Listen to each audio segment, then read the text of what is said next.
शुरुआत गुरु प्रकाश जी मैं आपसे करूंगा। मुझे बताइए, हाथरस का कांड क्यों ना नेशनल न्यूज बने? आप लड़की को पहले लड़की के बलात्कार को फेक न्यूज बताते हैं, उसके बाद आपके अधिकारी इस पर लीपापोती की कोशिश करते हैं, इलाज के नाम पर उसको जगह जगह घुमाया जाता है, फिर उसको फेक न्यूज बताया जाता है, फिर उसके बाद लड़की को जब उसकी अनफॉर्चुनेट डेथ हो जाती है आधी रात को जला दिया जाता है और आपके डीएम उनके वहां जाकर धमकी दे रहे हैं और ये कह रहे हैं कि ये मीडिया वाले तो चले जाएंगे लेकिन साथ में हम ही रहेंगे। बताइए, और आप उस पर कार्रवाई भी नहीं कर रहे। एक के बाद एक गलती भारतीय जनता पार्टी सरकार की, कैसे डिफेंड करेंगे आप अपने आप को? देखिए दीपक जी, सबसे पहले तो आपने अपने ओपनिंग रिमार्क्स में जो बात बोली है मैं उससे बहुत हद तक सहमत हूं और ताल्लुक़ रखता हूं कि इस मुद्दे पर राजनीति नहीं होनी चाहिए और जिस प्रकार राजनीति की जा रही है कुछ दलों के द्वारा वो बहुत ही दुर्भाग्यपूर्ण है।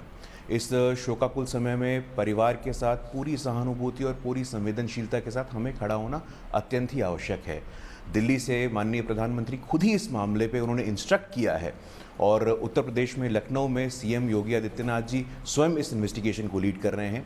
फास्ट ट्रैक कोर्ट बना दिया गया है, एसआईटी बनाया गया है और एसआईटी की विशेषता ये है दीपक जी कि इस सर ज्ञान और भाषण नहीं। गुरु प्रकाश जी मेरे सवाल का जवाब दे दीजिए। एक के बाद एक गलतियां और आप मुख्यमंत्री को इसमें इन्वॉल्व कर रहे हैं। आप कह रहे हैं मुख्यमंत्री इसकी डायरेक्शन दे रहे हैं, तो क्या मुख्यमंत्री ने आज मीडिया कर्मियों को वहां से जाने से रोका? क्या मुख्यमंत्री ने कहा अपने सूचना सलाहकार को कि ये ट्वीट करे कि ये फेक न्यूज है? क्यों रात में जला दिया गया? क्या है मुख्यमंत्री ने कहा था रात में जला दिया जाए? एक बेटी को अंतिम संस्कार का मौका भी ना दिया जाए केरोसिन डाल के? नहीं देखिए दीपक जी जो हुआ मैंने कहा बहुत ही दुर्भाग्यपूर्ण है। और क्यों हुआ? हो रही जवाबदेही आपकी है, जवाब देना पड़ेगा।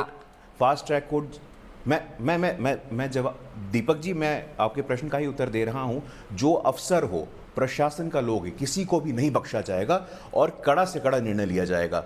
आप उत्तर प्रदेश का ट्रैक रिकॉर्ड उठा के देख लीजिए। लिया जाएगा क्या होगा सर? महिलाओं डीएम साफ कैमरे पे धमका रहा है, डीएम साफ कैमरे पे धमका रहा है। मैं आपको फिर सुना देता हूं उसकी बात। उससे नहीं, कब लिया जाएगा, कब जागेगी? देश में आज आक्रोश है, आपकी सरकार के व्यवहार को लेकर आक्रोश है। अति शीघ्र ये निर्णय लिया जाएगा, लेकिन राजनीति से जोड़ करके इसको नहीं देखना है। जुडिशियल प्रोसेस है दीपक जी, जुडिशियल प्रोसेस हो रहा है। एसआईटी बनाई गई है, फास्ट ट्रैक कोर्ट बनाया गया है, वो अपना प्रोसेस कर रही है और अति शीघ्र ये न्याय होगा। हम सब उस परिवार के साथ खड़े हैं दीपक जी, हम सब उस परिवार के साथ खड़े हैं। थोड़ा निष्ठा रखना चाहिए इस संस्थानों में, थोड़ी सी विश्वास रखनी चाहिए इन संस्थानों में और जल्द से जल्द हम देखेंगे कि उस परिवार के साथ न्याय होगा। जितना दुख आपके मन में दीपक जी उतना ही दुख मेरे मन में भी है। मैं वर्षों से दलित समाज के मुद्दों को उठाता हूं, ऐसा आप जानते हैं, वर्षों से। और आज भी भले ही मैं इस जिम्मेवारी में खड़ा हूं लेकिन मैं पूरा विश्वास आपको दिलाता हूं कि जांच कमेटी पे एसआईटी की बात आपने मेरी पूरी होने नहीं दी। एसआईटी में बहुत दिनों बाद एक दलित व्यक्ति है जो दलित मामले की जांच कर रहा है। आप भी जानते हैं कि दलित समाज का होने के नाते एक समानुभूति होती है, एक सेंस ऑफ एम्पैथी होती है, एक सेंस ऑफ बिलोंगिंगनेस होता है।